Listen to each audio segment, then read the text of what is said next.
ومن سيئات أعمالنا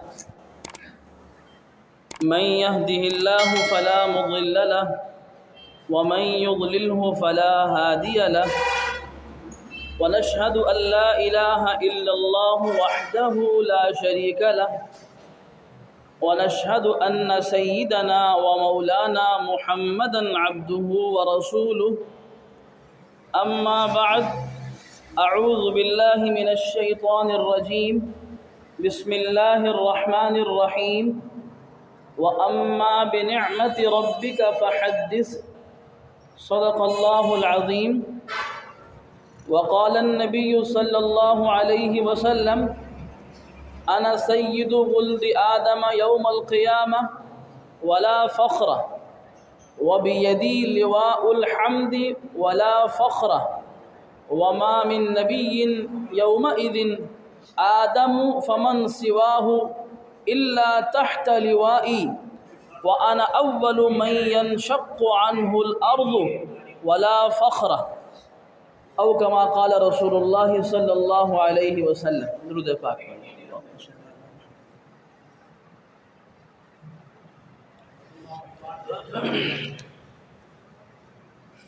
محترم دوستوں اور بزرگوں،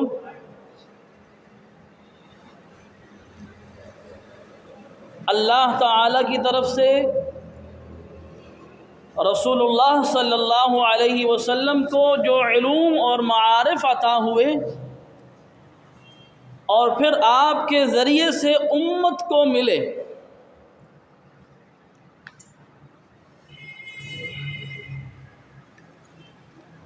ان میں سے ایک قسم مناقب اور فضائل کی ہے۔ تقریباً حدیث کی تمام کتابوں کے اندر کتاب المناقب یا ابواب المناقب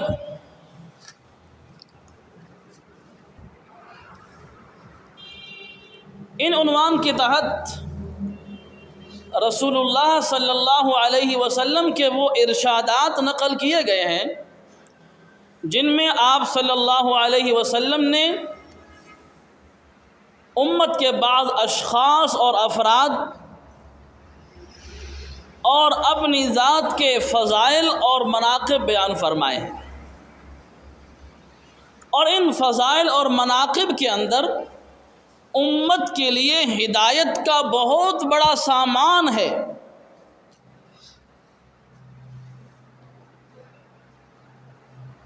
اللہ تعالیٰ نے حکم فرمایا رسول اللہ صلی اللہ علیہ وسلم کو،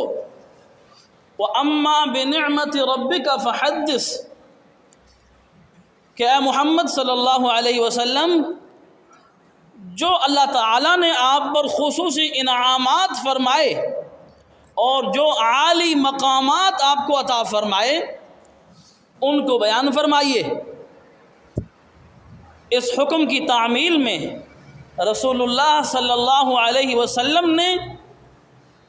اپنے فضائل بیان فرمائے اور بہت سے اشخاص اور افراد کے صحابہ کرام کے فضائل بھی بیان فرمائے۔ آج سے ہم کچھ احادیث کا مذاکرہ کریں گے جن میں رسول اللہ صلی اللہ علیہ وسلم کے فضائل اور عالی مقامات کا تذکرہ کیا گیا ہے۔ مسلم شریف میں ایک روایت ہے، حضرت ابو ہریرہ فرماتے ہیں رضی اللہ تعالی عنہ کہ اللہ کے رسول صلی اللہ علیہ وسلم نے ارشاد فرمایا، انا سید ولد آدم یوم القیامہ وَأَوَّلُ مَنْ يَنْشَقُّ عَنْهُ الْقَبْرُ وَأَوَّلُ شَافِعٍ وَأَوَّلُ مُشَفَّعٍ۔ آپ نے فرمایا کہ اللہ تعالیٰ نے مجھے یہ عزت دی ہے، مجھے یہ مرتبہ اور عالی مقام دیا ہے کہ قیامت کے دن تمام آدم کی اولاد کا سردار ہوں گا میں۔ حضرت آدم علیہ السلام سے لے کر آخری آنے والے انسان تک روز قیامت سب کی سرداری رسول اللہ صلی اللہ علیہ وسلم فرمائیں گے، اور میں پہلا وہ ہوں گا جس کی قبر شق ہوگی، یعنی قیامت کے دن اللہ تعالیٰ کے حکم سے سب سے پہلے میری قبر شق ہوگی اور سب سے پہلے اپنی قبر سے میں اٹھوں گا۔ یہ اعلیٰ مرتبہ اللہ تعالیٰ نے آپ کو عطا فرمایا، اور آپ نے فرمایا ایک اعلیٰ مرتبہ مجھے یہ عطا فرمایا کہ سب سے پہلے شفاعت کی اجازت مجھ کو ملے گی۔ یہ بہت بڑا مقام ہے شفاعت کا، اور پھر سب سے پہلے شفاعت حضرت آدم علیہ السلام سے لے کر حضرت عیسیٰ علیہ السلام تک تمام انبیاء کرام کی موجودگی میں سب سے پہلے اجازت شفاعت کرنے کی آپ نے فرمایا کہ یہ عظیم مرتبہ اللہ نے مجھے دیا، اور سب سے پہلے شفاعت میں کروں گا، اور اللہ کی بارگاہ میں سب سے پہلے میری شفاعت قبول کی جائے گی۔ یہ بھی بہت عظیم مرتبہ ہے جو اللہ تعالیٰ نے آپ کو عطا فرمایا۔ رسول اللہ صلی اللہ علیہ وسلم نے، یاد رکھیں ان مراتب کو، جو فضیلتیں اور مرتبے، عزتیں، عالی مقامات آپ کو اللہ نے عطا فرمائے، آپ نے ان میں سے کوئی عالی مرتبہ اس لیے بیان نہیں کیا کہ آپ فخر کر رہے تھے، بلکہ آپ نے اللہ تعالیٰ کے حکم کو پورا کرنے کے لیے بیان فرمایا۔ حکم تھا رب تعالیٰ کا، وَأَمَّا بِنِعْمَةِ رَبِّكَ فَحَدِّثْ،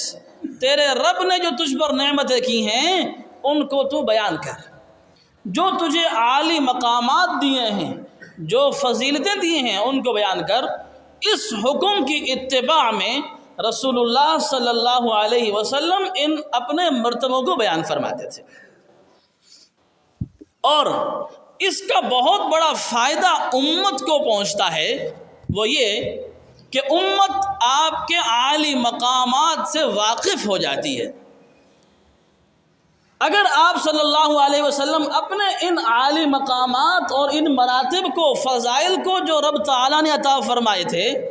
بیان نہ فرماتے تو پھر کون بیان کرتا، اور امت کو کیسے علم ہوتا آپ کے ان اعلیٰ مراتب کا، اور پھر امت میں کیسے یہ شکر کا جذبہ پیدا ہوتا۔ ہم ہر وقت شکر کرتے ہیں کہ اللہ تعالیٰ کا احسان ہے کہ اس نے ہمیں امام الانبیاء اور عظیم المرتبت پیغمبر کی امت میں پیدا فرمایا۔ صاف ظاہر ہے جب ہمیں رسول اللہ صلی اللہ علیہ وسلم کے فضائل معلوم ہوں گے کہ ہم اس قدر عالی شان نبی رحمت کے امتی ہیں، تو تبھی تو ہم شکریہ ادا کریں گے۔ اور گویا آپ کے یہ ارشادات جن میں آپ اپنی عظمت اور اپنی شان بیان فرماتے ہیں، یہ تحدیث بالنعمت اور شکر نعمت اور امت کی ہدایت اور تربیت کے اسباق ہیں۔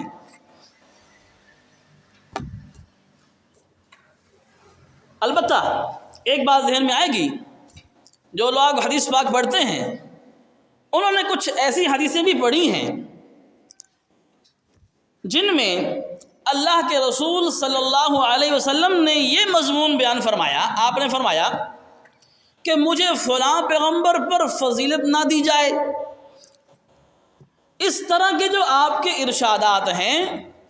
ان کا مطلب یہ ہے کہ آپ صلی اللہ علیہ وسلم یہ فرما رہے ہیں کہ میرا دوسرے پیغمبروں اور نبیوں سے مقابلہ کر کے آپ انہیں کم تر نہ سمجھیں، وہ بھی اللہ کے نبی ہیں۔ اس نظریے سے اور اس ادب سکھانے کے لیے، اس بات کی تربیت کرنے کے لیے امت کی کہ کہیں دیگر انبیاء کرام کو معمولی نہ سمجھیں، آپ نے فرمایا کہ مجھ کو فلاں پر فضیلت نہ دیں، تاکہ کسر شان اور سوء ادبی کسی نبی کی نہ ہو۔ باقی مراتب اللہ تعالیٰ نے قرآن کریم میں بیان فرمایا، تلک الرسل فضلنا بعضهم علی بعض، اللہ کے جو رسول گزرے ہیں ہم نے کچھ رسولوں کو کچھ سے زیادہ افضل بنایا ہے، اور سب سے افضل بنایا محمد رسول اللہ صلی اللہ علیہ وسلم کو، جیسا کہ قرآن شریف میں ذکر ہے، آیت کریمہ ہے وما ارسلناک الا رحمۃ للعالمین، اور یہ بھی آیت موجود ہے وما ارسلناک الا کافۃ للناس۔ اس لیے حدیث میں جو آدمی تتبع کرتا ہے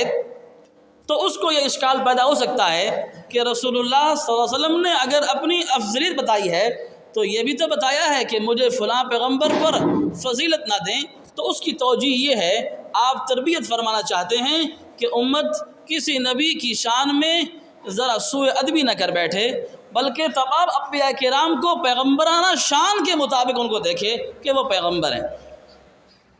باقی مرتبہ سب سے اعلیٰ عطا فرمایا۔ امام ترمذی رحمۃ اللہ علیہ نے حضرت ابو سعید خدری رضی اللہ تعالی عنہ سے روایت نقل فرمائی، اس میں کچھ اضافہ ہے۔ آپ نے فرمایا انا سید ولد آدم یوم القیامہ ولا فخرہ، میں آدم علیہ السلام کی کل اولاد کا قیامت کے دن سردار ہوں گا، بات میں فخر کے طور پر نہیں کہہ رہا، یہ آپ نے فرمایا۔ اور پھر فرمایا وَبِيَدِي لِوَاءُ الْحَمْدِ، قیامت کے دن لواء الحمد، حمد کا جھنڈا میرے ہاتھ میں ہوگا، یعنی حضور اکرم صلی اللہ علیہ وسلم نے اپنی امت کو اللہ کی حمد کرنے کی اتنی ترغیب دی کہ اس امت کے ہاتھ میں حمد کا جھنڈا دیا جائے گا۔ آپ جانتے ہیں ہم کھانا کھاتے ہیں تو کیا پڑھتے ہیں؟ الحمدللہ الذی اطعمنا وسقانا، حمد کرتے ہیں۔ بیت الخلاء سے واپس آتے ہیں تو باہر آ کر ہم یہ پڑھتے ہیں الحمدللہ الذی اذهب عنی الاذى وعافانی۔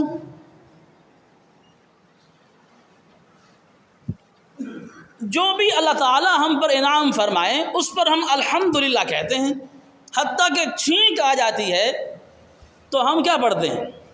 الحمدللہ۔ تو آپ نے اپنی امت کو جو دعائیں سکھائیں ان تمام دعاؤں میں اللہ تعالیٰ کی تعریف ہے، حمد ہے، اور آپ نے اپنی امت کو اس طریقے کی تاکید فرمائی کہ اللہ تعالیٰ کی حمد کی جائے۔ تو قیامت کے دن اس امت کی حمد اتنی ہو چکی کہ اللہ تعالیٰ حمد کا جھنڈا عطا فرمائیں گے رسول اللہ صلی اللہ علیہ وسلم، اور آپ اس کے مستحق ہیں کہ آپ کو حمد کا جھنڈا دیا جائے، اور قیامت کے دن آپ کو حمد کا جھنڈا دیا جائے گا، کسی اور کو نہیں۔ جو بھی تعریف کرنے والا ہے وہ آپ کے جھنڈے کے نیچے ہوگا، آپ کے پیچھے ہوگا۔ اب اللہ کی حمد کرنے والے انبیاء کرام بھی ہیں، اولیاء کرام بھی ہیں، اور دیگر امت کے اور پہلی امتوں کے لوگ بھی گزرے ہیں، سارے کے سارے اپنے حمد اللہ کی تعریف کرنے کا جو ثواب حاصل کریں گے وہ آپ کے جھنڈے کے نیچے ہی حاصل کریں گے۔ تو یہ عزت، یہ مقام اللہ نے آپ کو عطا فرمایا، آپ نے بیان فرمایا کہ میرے ہاتھ میں قیامت کے دن حمد کا جھنڈا ہوگا، اور آپ نے ساتھ خود فرمایا ولا فخرا، میں فخر کے طور پر نہیں کہہ رہا، یہ اللہ تعالیٰ کا حکم ہے، یہ بتاؤ کہ تمہیں یہ نعمت ملی ہے، تمہیں یہ مقام ملا ہے، اس لیے بیان کر رہا ہوں۔ اور حضور پاک صلی اللہ علیہ وسلم نے ان تمام مقامات اور عزتوں کا ذکر جب کیا جو آپ کو اللہ نے دی، آپ نے ساتھ کہا ولا فخرا، میں فخر کے لیے نہیں کہہ رہا، مجھے رب کا حکم ہے کہ تمہیں یہ نعمتیں دی ہیں، بیان کرو۔ پھر آپ نے فرمایا وما من نبی یومئذ آدم فمن سواہ الا تحت لوائی، قیامت کے دن حضرت آدم سے لے کر آخری جو نبی حضرت عیسیٰ علیہ السلام تک سارے کے سارے نبی میرے جھنڈے کے نیچے ہوں گے۔ جھنڈا کون سا ہوگا؟ حمد کا۔ اور اس حمد کرنے والے جتنے لوگ ہیں اس کو اس کا ثواب ملے گا، وہ ایک جماعت ہوں گے کہ یہ لوگ اللہ کی حمد کرتے تھے، اور وہ سارے کے سارے آپ کے جھنڈے کے نیچے ہوں گے، آپ سربراہ ہوں گے ان لوگوں کے جو اللہ کی تعریف کرتے تھے، حمد کرتے تھے۔ اور پھر فرمایا وَأَنَا أَوَّلُ مَن يَنشَقُّ عَنْهُ الْأَرْضُ، یہ بات پہلی حدیث میں گزر چکی ہے کہ پہلا میں وہ ہوں گا جس کی قبر قیامت کے دن کھلے گی اللہ کے حکم سے، اور سب سے پہلے قبر سے میں اٹھوں گا۔ اور پھر آپ نے فرمایا ولا فخرا، یہ بھی میں فخر کے طور پر نہیں کہتا، صرف اس لیے بتاتا ہوں کہ مجھے اللہ تعالیٰ نے یہ نعمتیں دی اور حکم دیا کہ بیان کروں۔ ایک اور حدیث پاک وہ بھی امام ترمذی نے نقل فرمائی ہے، حضرت ابی بن کعب انصاری صحابی ہیں رضی اللہ عنہ، وہ فرماتے ہیں کہ اللہ کے رسول نے ارشاد فرمایا اذا کان یوم القیامہ کنت امام النبیین وخطیبہم وصاحب شفاعتہم غیر فخر۔ آپ نے فرمایا جب قیامت کے دن ہوگا تو نبیوں کا امام میں ہوں گا۔ امام کہتے ہیں بڑے کو، صرف نماز میں امام کو امام نہیں کہتے، سربراہ کو کہتے ہیں، اور میں انبیاء کرام کی سربراہی کروں گا، میں بڑا ہوں گا نبیوں کا، وخطیبہم، اور انبیاء میں اس دن خطیب میں ہوں گا، گفتگو کا حق مجھے ہوگا، اس دن بات میں کروں گا۔ اور آپ نے فرمایا وصاحب شفاعتہم، اور ان کی سفارش کرنے والا بھی میں ہوں گا۔ آپ کو معلوم ہے مشہور حدیث ہے کہ انبیاء کرام آئیں گے آپ کے پاس کہ آپ درخواست کیجئے اللہ تعالیٰ سے کہ حساب و کتاب شروع کیا جائے، تو ان کی سفارش بھی میں کروں گا۔ تو آپ نے فرمایا کہ وصاحب شفاعتہم، ان انبیاء کرام کی سفارش کرنے والا میں ہوں گا، اور پھر آپ نے ساتھ فرمایا ولا فخرا، بلکہ فرمایا غیر فخر، لیکن میں یہ بات فخر کے طور پر نہیں کہتا، رب تعالیٰ کے حکم کی تعمیل میں کہتا ہوں۔ اللہ تعالیٰ نے جو انعامات دیے، حکم بھی دیا کہ ان کو بیان کریں۔ تو آپ انبیاء کرام کے امام اور خطیب اور صاحب شفاعت، گویا اس دن جو رب تعالیٰ کا جلال ظاہر ہوگا، اللہ کی بارگاہ میں اس جلال کی وجہ سے کسی نبی کو کوئی بات عرض کرنے کی ہمت نہیں ہوگی، تو آپ نے فرمایا ان کی طرف سے اللہ کی بارگاہ میں کلام کروں گا، عرض معروض میں کروں گا، اور ان کے لیے سفارش کروں گا۔ ایک اور حدیث بہت لمبی روایت ہے، امام ترمذی اور امام دارمی نے نقل کی ہے، حضرت ابن عباس رضی اللہ تعالی عنہ سے۔ اس کا خلاصہ عرض کرتا ہوں کہ صحابہ کرام مسجد نبوی میں یا کسی ایسے مقام پر جہاں سے اللہ کے رسول ان کو سن رہے تھے، آپس میں بیٹھے مذاکرہ کر رہے تھے۔ حضور اکرم صلی اللہ علیہ وسلم ان کے قریب تشریف لائے، ان کے مذاکرے کو سنا، کیونکہ صحابہ کرام کی عادت مبارکہ تھی کہ جو تعلیم حاصل کرتے آپس میں اس کو دہراتے، ایک دوسرے کو بتاتے تاکہ بات پختہ ہو جائے، اور آپ کو بھی ایسے ہی کرنا چاہیے۔ جو بات مذاکرے میں آتی ہے وہ ذہن میں بیٹھ جاتی ہے، پختہ ہو جاتی ہے، اور جو صرف سن لی جائے وہ اگلے دن بھول جاتی ہے۔ بات کا مذاکرہ بہت ہی نفع دیتا ہے، جیسے طالب علم پڑھنے والے کرتے ہیں، تو قرآن و سنت کے لیے ہم سبھی طالب العلم ہیں، تو اگر کوئی بات سنیں دین کی تو چاہیے کہ ہم آپس میں اس کا مذاکرہ کر لیں، یا کم از کم گھر میں جا کے اپنی خواتین کو، بچوں کو ہی وہی بات بتا دیں، تاکہ کچھ ان کو سمجھ میں آ جائے، کچھ آپ کو یاد رہ جائے۔ مذاکرہ بڑا فائدہ دیتا ہے۔ خیر، بات یاد آئی، حضرت عمر رضی اللہ تعالی عنہ بال بچوں والے تھے، انہوں نے ایک انصاری صحابی کے ساتھ یہ طے کر رکھا تھا کہ ایک دن آپ حضور اکرم صلی اللہ علیہ وسلم کی بارگاہ میں سارا دن رہا کریں، اور آپ کے اور اپنے اونٹ لے کر میں جاؤں گا، چلا کے آیا کروں۔ اور شام کو میں اونٹ لے کر واپس آؤں گا اور آپ سے آ کر وہ تمام باتیں سنوں گا جو آپ نے رسول اللہ صلی اللہ علیہ وسلم سے سیکھی ہوں گی اس دن، اور اگلے دن پھر آپ میرے اور اپنے اونٹ لے کر چرانے کے لیے چل جانا، اور میں سارا دن جو ہے اللہ کے رسول کے پاس رہوں گا، اور جو کچھ میں حاصل کروں گا شام کو آپ آ کر مجھ سے وہ سن لیجئے گا تاکہ ایک دوسرے کو بات ہو۔ خیر، تو حضرات صحابہ کرام مذاکرہ کر رہے تھے، تو مذاکرے میں انبیاء کرام کے فضائل کا تذکرہ شروع ہوا۔ کسی نے کہا ان اللہ اتخذ ابراہیم خلیلا، اللہ تعالیٰ نے حضرت ابراہیم علیہ السلام کو اپنا خلیل بنایا، یہ فضیلت ہے۔ صحابہ کرام اس کو آپس میں مذاکرہ کر رہے تھے۔ ایک اور صحابی نے کہا موسیٰ علیہ السلام نے اللہ تعالیٰ سے کلام کرنے کا شرف حاصل کیا، بڑی عزت ہے، وَكَلَّمَ اللَّهُ مُوسَىٰ تَكْلِيمًا۔ ایک اور صاحب فرمانے لگے قرآن کریم میں عیسیٰ علیہ السلام کو کلمۃ اللہ اور روح اللہ کہا گیا،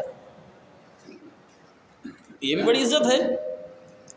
اور ایک اور صاحب فرمانے لگے آدم علیہ السلام کو اللہ تعالیٰ نے چنا،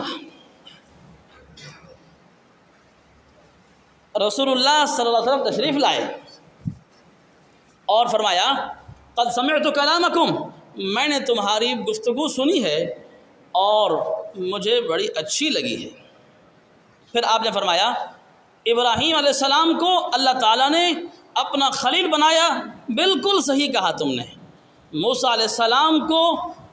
شرف ملا اللہ تعالیٰ سے کلام کرنے کا، تم نے صحیح کہا، ایسے ہی ہے۔ اور عیسیٰ علیہ السلام کو روح اللہ اور کلمۃ اللہ کہا گیا، یہ بات بھی ایسے ہی ہے۔ اور آدم علیہ السلام کو اللہ پاک نے چنا، صفی اللہ کہتے ہیں، یہ بات بھی ایسے ہی ہے۔ اور پھر آپ نے فرمایا الا وانا حبیب اللہ ولا فخر، سنو میں اللہ کا حبیب ہوں، یہ فخر کے طور پر نہیں کہہ رہا ہے۔ میں نے پہلے عرض کیا آپ کو کہ آپ وہ تمام فضائل اور مقامات عالیہ جو اللہ تعالیٰ نے آپ کو دیے ان کو بیان صرف اس لیے فرماتے تھے کہ رب تعالیٰ کا حکم تھا کہ ان کو بیان کریں اور امت کی تربیت ہو جائے اور امت آپ کے عالی مقام سے واقف ہو جائے اور امت اس بات پر شکر کرے کہ ہمیں اس عظیم الشان نبی کی امت میں اللہ تعالیٰ نے پیدا فرمایا۔ اور اسی لیے آپ فرماتے تھے ولا فخرا، یہ بات فخر کے طور پر نہیں کہہ رہا۔ پھر آپ نے فرمایا وَأَنَا حَامِلُ لِوَاءِ الْحَمْدِ، میں حمد کا جھنڈا قیامت کے دن اٹھاؤں گا، یہ بات پہلے ہم کر چکے ہیں۔ اور پھر آپ نے فرمایا تحتہ آدم فمن دونہ، اس جھنڈے کے نیچے آدم علیہ السلام بھی ہوں گے اور ان کے بعد کے تمام انبیاء کرام بھی ہوں گے۔ پھر آپ نے فرمایا ولا فخرا، یہ بھی فخر نہیں۔ اور فرمایا وَأَنَا أَوَّلُ شَافِعٍ وَأَوَّلُ مُشَفَّعٍ یوم القیامہ، بات پہلے پڑھ چکے ہیں کہ میں پہلا وہ شخص ہوں گا جس کو روز قیامت شفاعت کرنے کی اجازت ملے گی، اور پہلا ہی میں ہوں گا جس کی سفارش اس دن قبول کی جائے گی۔ اگلی بات جو پہلے روایت میں نہیں تھی، آپ نے فرمایا وَأَنَا أَوَّلُ مَنْ يُحَرِّكُ حَلَقَ الْجَنَّةِ، جنت کے دروازے کو سب سے پہلے اس کے حلقے کو ہلانے کے لیے، کھلوانے کے لیے میں ہلاؤں گا، گویا جنت میں داخلہ سب سے پہلے مجھے نصیب ہوگا، اور گویا میرے کہنے پر جنت کھلے گی۔ آپ نے فرمایا کہ میرے ساتھ مومنین فقراء ہوں گے، اور یہ بات بھی میں فخر کے طور پر نہیں کہتا۔ اور پھر فرمایا بارگاہ خداوندی میں اولین اور آخرین میں سے سب سے زیادہ اکرام اور اعزاز میرا ہوگا۔ اس دن اللہ کی بارگاہ میں جتنوں کو عزت ملے گی ان سب سے زیادہ عزت اللہ مجھے عطا فرمائیں گے۔ اور آپ نے فرمایا ولا فخرا، یہ بھی میں فخر سے نہیں کہتا۔ تو گویا مقام محبوبیت اس میں ذکر کیا گیا کہ سیدنا ابراہیم علیہ السلام کو تو اللہ تعالیٰ نے بنایا خلیل. آپ نے تصدیق فرمائی، صحیح ہے، اور فرمایا کہ مجھ پر خاص انعام یہ ہے کہ رب تعالیٰ نے مجھے مقام محبوبیت عطا فرمایا ہے اور میں رب تعالیٰ کا حبیب ہوں. محبوبیت کا مقام سب سے اعلیٰ ہوتا ہے، اس لیے آپ نے اس مقام کی مزید وضاحت نہیں فرمائی حدیث پاک میں، اور پھر دیگر انعامات کا ذکر فرمایا، لواء الحمد کا ذکر فرمایا، اور اول شافع اور اول مشفع ہونے کا ذکر فرمایا. اور خصوصی انعامات اس میں مزید ہیں کہ جنت کا دروازہ کھلوانے کے لیے سب سے پہلے میں ہی اس کے حلقوں کو حرکت دوں گا، جس طرح کہ کسی مکان کا دروازہ کھولنے کے لیے اس کو دستک دی جاتی ہے. اور جنت میں داخل فرمائیں گے مجھے رب تعالیٰ، میرے ساتھ فقراء مومنین ہوں گے. یہ بھی رب تعالیٰ نے آپ کو اعزاز عطا فرمایا اور آپ نے اس کو بیان فرمایا. تو رسول اللہ صلی اللہ علیہ وسلم نے اپنی ذات پر جو رب تعالیٰ نے آپ پر انعامات فرمائے ان کا تذکرہ بھی فرمایا، اور جو اللہ تعالیٰ نے آپ کے طفیل، آپ کی تعلیمات پر عمل کرنے کی وجہ سے آپ کی جماعت میں سے جو صحابہ کرام پر انعامات فرمائے اور ان کو عزتیں اور ان کو اعلیٰ مقام عطا فرمائے، وہ بھی آپ نے بیان فرمائے. تو اس مضمون کی روایات کے لیے احادیث کی کتب میں کتاب المناقب، ابواب المناقب کے عنوان سے ابواب قائم کیے جاتے ہیں اور محدثین اس کو وہاں بیان فرماتے ہیں. ایک اور روایت حضرت جابر رضی اللہ عنہ سے ہے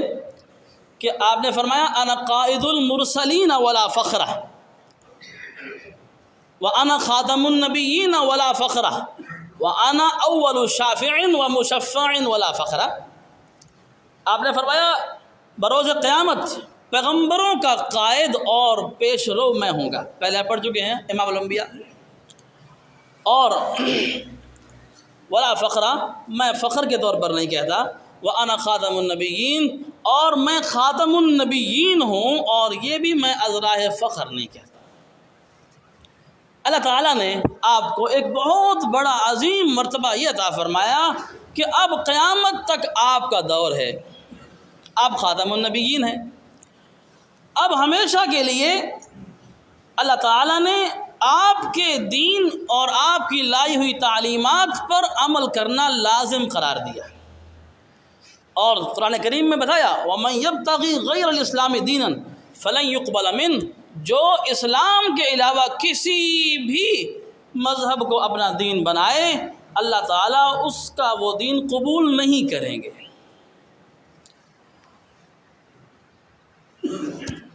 تو یہ ایک اتنا بڑا اعزاز ہے جو آپ کی خصوصیات میں شمار کیا جاتا ہے. اگرچہ آپ کے اعزازات بہت سارے ہیں جو آپ کی خصوصیات میں ہیں، اس لیے یہ بات کہ آپ صلی اللہ علیہ وسلم کے بعد کوئی نبی کسی بھی تعبیر اور کسی معنی میں نہیں ہوگا، یہ مسلمانوں کے اعتقادات میں سے ہے. اگر کوئی شخص کسی معنی میں کسی تعبیر کے ساتھ دعوی نبوت کرے گا تو وہ بالاتفاق مسلمان نہیں